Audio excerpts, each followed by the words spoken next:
when 24-year-old Preston Vanderbilt looked at 45-year-old Carmen Rodriguez and sneered, "Maybe you should stick to cleaning toilets instead of pretending you can cook. People like you don't belong in real kitchens." The entire MasterChef kitchen fell into shocked silence. But what happened 2 hours later when Gordon Ramsay tasted Carmen's soul-stirring family recipe and declared it the most honest, beautiful cooking I've experienced in years, while Preston's expensive disaster sat rejected, would become the most powerful moment of justice in television history.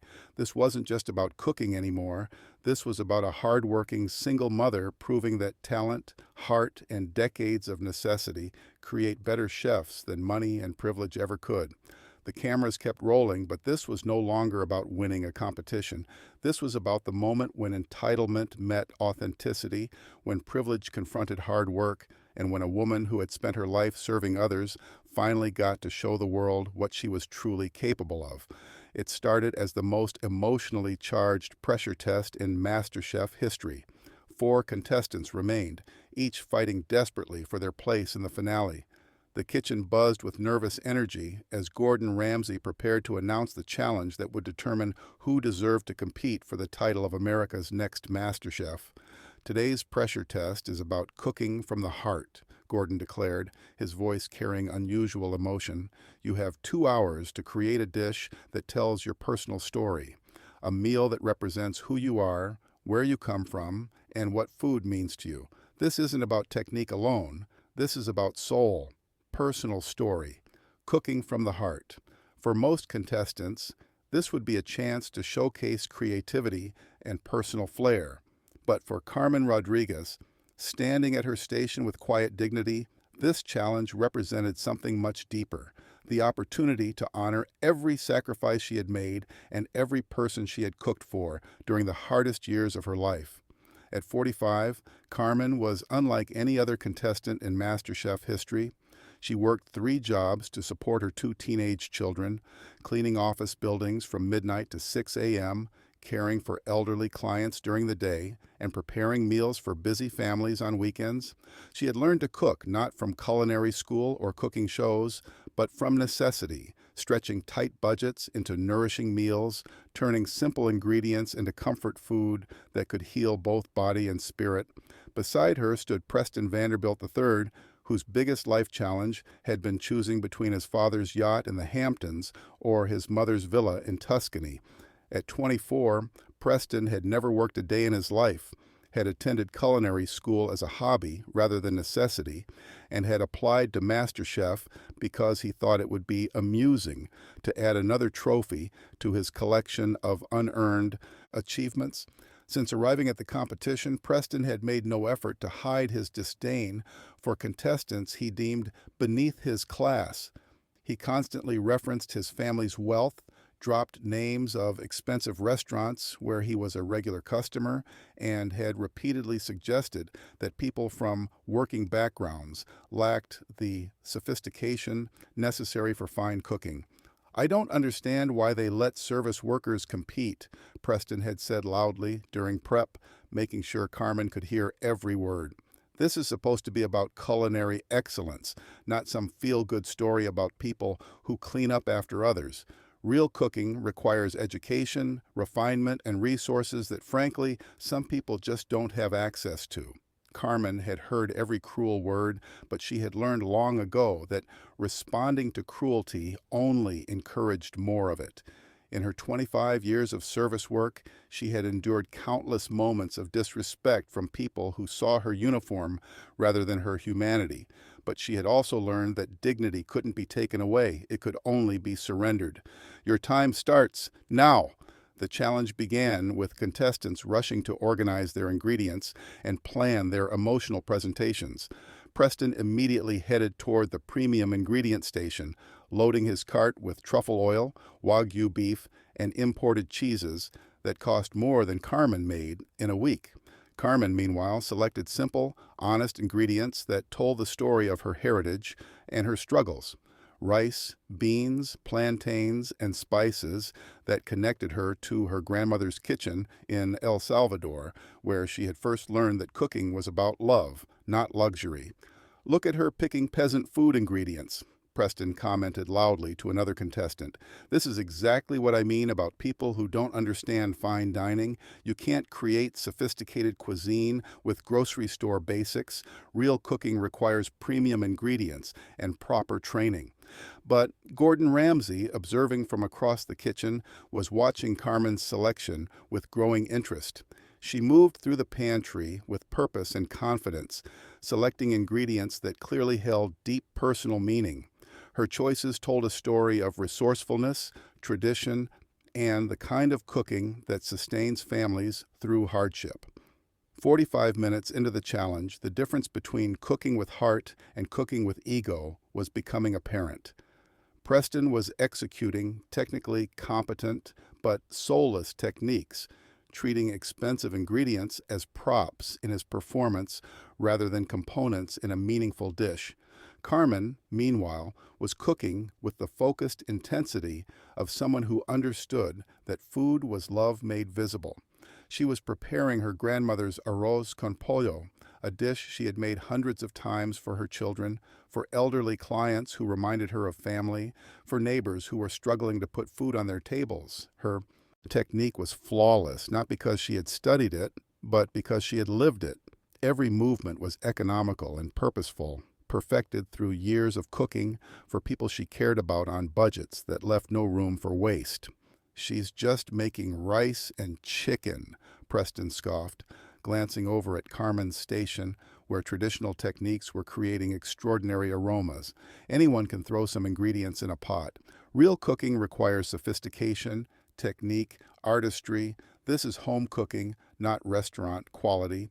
What Preston didn't understand was that Carmen's simple dish represented exactly the sophistication he claimed to value: deep understanding of flavor development, perfect timing, and the kind of technique that comes only from cooking the same dish hundreds of times until every element reaches perfection.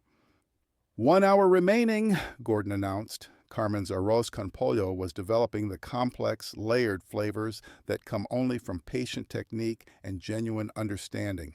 Her sofrito was building deep, aromatic foundations. Her rice was absorbing flavors at exactly the right rate.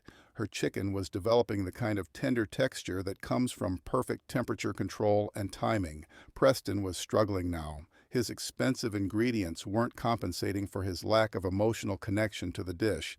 His technique was adequate, but mechanical, his flavors were muddled, and his presentation was focused more on impressing judges than nourishing souls. 30 minutes remaining." Carmen began adding the final elements to her dish, each component carefully balanced to create harmony rather than competition.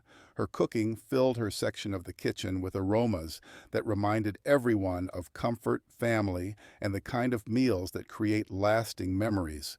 15 minutes. Time for final plating. Carmen plated her dish with the same care she brought to every meal she prepared for her children, simply but beautifully, with respect for the ingredients and love for those who would eat it. Her presentation was honest and appealing, each element positioned to complement the others.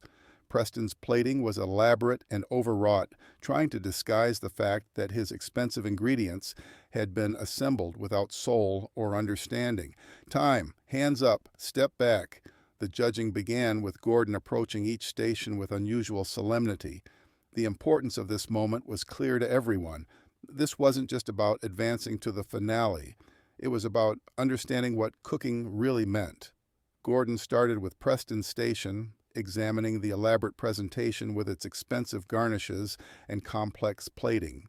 He tasted each component, and his expression showed immediate disappointment. "Preston," Gordon said, after a long, uncomfortable pause, "this dish is technically competent, but completely soulless. You've used expensive ingredients like they were paint on a canvas without understanding or respecting what they could contribute to a meaningful meal." Preston's confidence wavered immediately. "But chef, I used the finest ingredients available. I applied advanced techniques.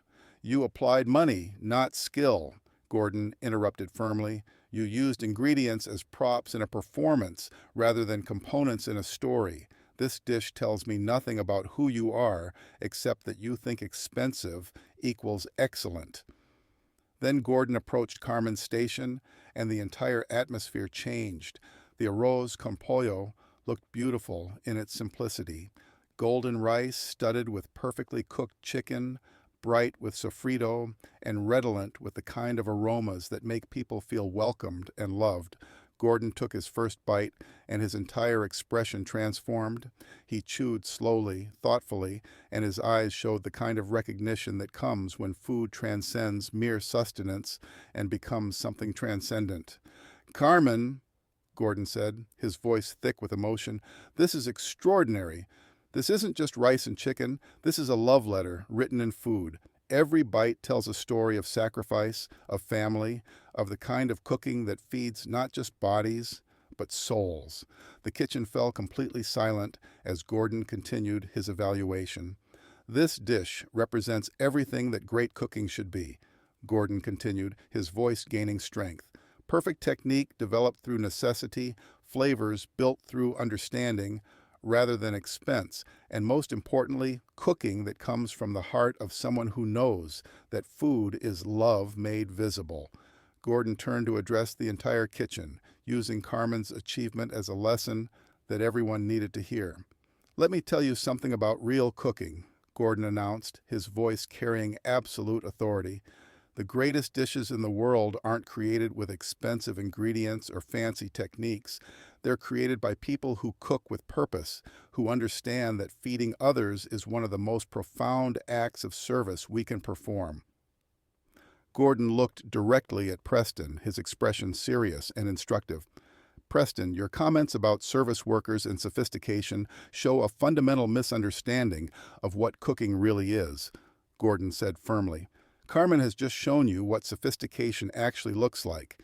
It's understanding, technique, and most importantly, cooking with love for others."